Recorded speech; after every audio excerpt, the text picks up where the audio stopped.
Dans la vidéo d'aujourd'hui, on va parler de l'impact du conflit entre l'Ukraine et la Russie sur l'immigration au Canada. Certains d'entre vous m'ont posé des questions là-dessus, à savoir s'il n'y aura pas un arrêt complet d'études de dossiers pour les gens qui veulent immigrer au Canada. Alors, j'ai fait quelques recherches pour vous, pour moi aussi, pour m'informer. Et je vais partager ça avec toi tout au long de cette vidéo. Donc, ce que j'attends de toi, c'est que tu restes scotché. Et on se retrouve après le générique.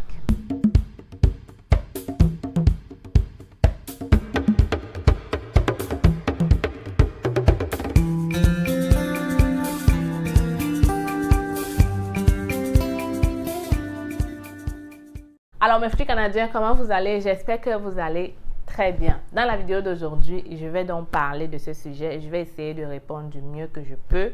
Mais avant de continuer, je me dois de vous dire que ceci n'est pas un débat politique. Ok? Je suis juste en train de répondre aux questions de certaines personnes, certains de mes abonnés qui se demandent si oui ou non ils doivent toujours déposer leur dossier d'immigration au Canada ou alors le Canada est complètement fermé et doit d'abord se concentrer sur la question de l'Ukraine, des Ukrainiens. Avant de commencer, je me dois de me présenter aussi. Alors, si c'est la première fois que tu me découvres, je suis Stell Difac, arrivée au Canada, ça fait déjà 8 ans. Je suis venue comme étudiante. Aujourd'hui, je suis résidente permanente. Donc, si j'ai créé la chaîne, c'est facile.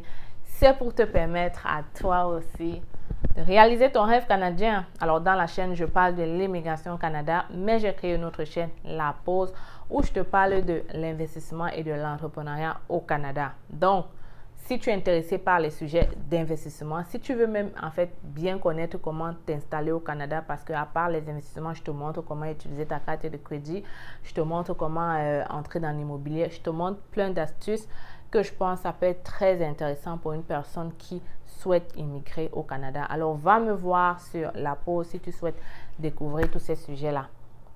Ici sur C'est facile, on discute de l'immigration au Canada. C'est donc la seule chaîne qui te permet d'immigrer au Canada par toi-même. Pourquoi? Parce que dans la chaîne, je te montre comment trouver un emploi au Canada. Je te montre comment étudier au Canada. Je te montre toutes les pépites. Je te décris tout facilement en des termes très simples. D'ailleurs, grâce à mes vidéos, grâce à mes conseils, beaucoup de gens ont déjà réalisé leur rêve canadien et sont en train de réaliser leur rêve canadien. Je t'invite donc à aller regarder la vidéo que j'ai faite hier qui te montrait des gens qui seulement en un mois ont trouvé un contrat de travail au Canada. Alors, défile à travers mes vidéos et je pense que toi aussi, tu seras le prochain. Je vais aussi te dire que je compte faire un live demain, ok, sur Facebook. Je pense que j'ai mis ça ici aussi sur YouTube, mais je vais d'abord commencer sur Facebook et plus tard, peut-être dans une semaine, je vais te laisser savoir. Je vais faire un autre live sur YouTube, mais qu'à cela ne tienne, j'ai prévu un live demain, 13h heure du Canada, et je pense qu'il sera 18h au Cameroun. Vous pouvez faire la conversion pour savoir à quoi ça correspond dans vos pays. Je vous attends nombreux. Le thème est tellement important que je pense que tout le monde devrait profiter de ces conseils que je vais donner demain parce que réellement, ce que je vous dis ici peut être payant. Ok, dans un coaching ou dans quoi que ce soit, c'est pas évident. C'est des années de recherche. Donc, j'espère que vous serez nombreux à profiter de cela. On se retrouve donc demain sur notre page Facebook. Je vais peut-être laisser le lien dans la description. Dans la description, il y a déjà le lien, donc va voir. Et on se retrouve demain pour répondre à cette question de comment trouver un emploi au Canada facilement, sans expérience, ni même de diplôme. OK? Revenons maintenant au sujet. Sujet très sensible. Et comme j'ai dit, je ne fais pas de politique. Je ne connais même pas beaucoup de choses dans la politique. J'ai fait des recherches pour pouvoir vous répondre. Et ce que je vais dire ici a été pris sur Radio-Canada. Je vais donc laisser le lien pour ceux qui veulent aller plus. Ceux qui veulent plus savoir peuvent aller faire des recherches en plus. OK? Alors, avant de continuer, il faut d'abord vous dire quel est le point du Canada par rapport à cette attaque-là. Il est très clairement écrit partout dans tout ce que j'ai vu que le Canada sanctionne fortement la Russie dans cette attaque. On parle ici de sanctions de 62 personnes et des organisations. OK? On a aussi dit que le Canada a annulé tous les permis d'exportation vers la Russie et jusqu'à nouvel ordre, ces permis ne seront plus délivrés. Oui. Et donc, cette sanction-là, principalement concernant les permis, entraîne un impact de presque 700 millions de dollars. OK, si les chiffres sont bons, presque 700 millions de dollars du fait qu'on a annulé tous ces permis-là.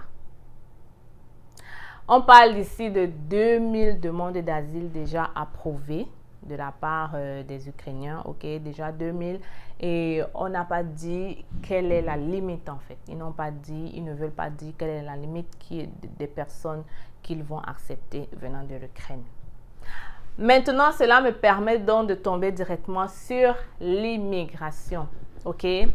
Est-ce que toi, tu dois toujours déposer tes dossiers pour venir au Canada? Je pense que cette phrase ici va te permettre de savoir, ok, il est aussi dit dans ce site-là que le Canada a décidé que les demandes d'Ukrainiens, ok, les demandes d'Ukrainiens qui veulent immigrer au Canada sera traitées en priorité. Voilà la phrase en fait. Les demandes d'immigration des Ukrainiens vers le Canada sera traitées en priorité. Et certains Ukrainiens qui sont déjà au Canada vont avoir la chance que leur permis temporaire soit prolongé parce qu'ils ne peuvent pas retourner dans leur pays. Donc, on va prolonger en attendant que tout puisse se stabiliser. Alors, maintenant, est-ce que cette phrase-là qui dit que les demandes d'immigration des Ukrainiens sera traitée en priorité veut absolument dire que on ne doit plus faire des demandes pour venir au Canada, ou alors est-ce que ça veut dire que on ne traite plus en ce moment les demandes d'immigration des autres pays? Qu'est-ce que tu penses? Alors, ce que je vais maintenant dire à partir de maintenant, c'est quoi? C'est mon analyse, ok?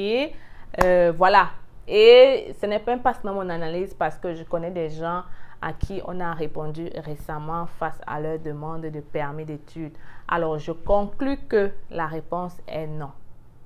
La réponse est clairement non.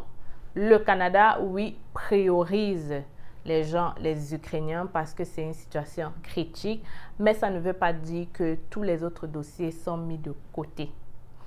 Je pense qu'ils ont sûrement mis beaucoup plus de personnes, ok? Ils ont sûrement peut-être embauché beaucoup plus de personnes ou de personnel, ou ils ont trouvé des stratégies pour que cela n'impacte pas autant les autres dossiers d'immigration des autres pays vers le Canada, ok?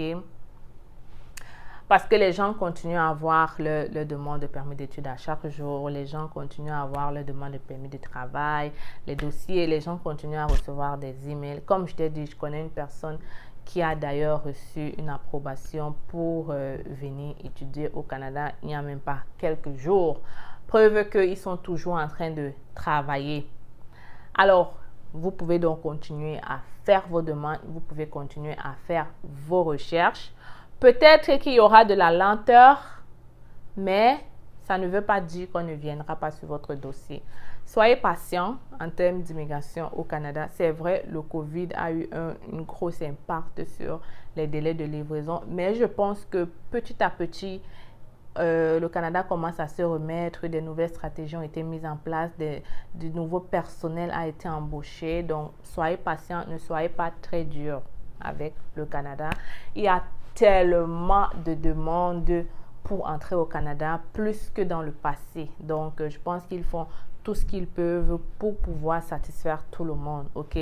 Ne pensez pas que vous êtes le seul à faire la demande. Il y en a des milliers, je pense, chaque jour. Donc, ce n'est pas une tâche évidente. Surtout que, dernièrement, avec cette histoire de robots là, ils avaient institué une robotisation pour évaluer les demandes de permis d'études et après, maintenant, c'était des personnes qui le faisaient. Mais puisque ça a créé beaucoup de problèmes, peut-être, ok, qui sont maintenant passés à ce que ça soit. Ils n'ont pas encore dit, donc on va rien dire, je sais pas. Mais j'espère que bientôt, ce ne sera plus les robots, mais des personnes. Et tu vois que si c'est des personnes qui doivent être en train de regarder chaque dossier d'immigration au Canada, ça fait beaucoup de dossiers. Beaucoup de dossiers. Tu n'as même pas idée. Donc, soyez patients. Je pense que vous auriez une réponse. Comprenez bien que même quand la réponse est négative, vous avez toujours une réponse. Moi, le conseil que je vais te donner pour faciliter ta demande d'immigration au Canada, fais la demande en ligne. C'est très, très, très facile et c'est beaucoup plus interactif en fait. Tu peux écrire directement en ligne pour demander où se trouve ton dossier, mais seulement si la date de délai est dépassée. Si c'est avant ça, ils ne vont pas te répondre, ok? Donc, vraiment, je te conseille de faire en ligne si tu le peux. Maintenant, si c'est sur papier, tu peux peut-être te rendre à l'ambassade pour demander qu'est-ce qui se passe. Peut-être qu'on n'a pas pu te joindre pour que tu puisses donner un document. Peut-être que même ton passeport est déjà arrivé depuis longtemps, mais tu n'es pas au courant. Peut-être. Donc, voilà mon conseil. Si tu as fait sur papier, va revoir là où tu as fait ta demande. Habituellement, c'est dans les ambassades ou les consulats. Et si tu as fait en ligne, tous les jours, entre dans ton compte sans arrêt. Et si tu ne te rappelles plus du mot de passe, je pense qu'il y a une manière de cliquer pour dire j'ai oublié le mot de passe et tu pourras avoir un nouveau mot de passe. La vidéo d'aujourd'hui ne sera pas longue, bien évidemment, parce que je voulais répondre à ceux-là qui me demandaient si est-ce que il faut plus déposer les demandes d'immigration au Canada. Tu as vu avec moi que la réponse est non, il faut continuer à déposer. Le Canada n'a écrit nulle part pour dire que les dossiers d'immigration seront arrêtés et qu'on va juste se concentrer sur les dossiers d'Ukrainiens. Non, ils ont dit qu'ils priorisent. Ok? Priorité. Maintenant, on ne sait pas quelles sont les stratégies qu'ils ont mis en place là derrière et je suppose quelle stratégie il y en a. Ok, donc voilà, je vais m'arrêter ici. Je pense faire une vidéo, je pense qu'après celle-ci où je vais la poster demain, qui va te parler d'un sujet très intéressant. Ok, donc ce que j'attends de toi, c'est directement que tu t'abonnes. Abonne-toi si tu ne veux plus rien rater en tout ce qui concerne l'immigration au Canada. Parce que oui, aujourd'hui, je te parle de attaque entre l'Ukraine et la Russie, mais habituellement, je te permets réellement d'immigrer à travers les sites de recrutement. Et d'ailleurs, ceux qui ont fait le recrutement là, qu'est-ce que ça donne en fait? Laissez-moi un commentaire. Je pense que j'ai écrit un message, mais je pense pas si les gens ont vu ou pas, mais je vais aller regarder. Anyway, dis-moi qu'est-ce que toi tu penses? Est-ce que les gens font des demandes? Est-ce que ça va? Est-ce que vous avez des difficultés? Et peut-être on pourra faire une vidéo là-dessus. Ou bien même peut-être on va directement aller faire une vidéo parce que j'ai beaucoup de gens qui me disent que je n'arrive pas à postuler. Donc, je vais faire une vidéo là-dessus et on va donc se retrouver là-bas. Mais pour cela, abonne-toi. Abonne-toi. Bye.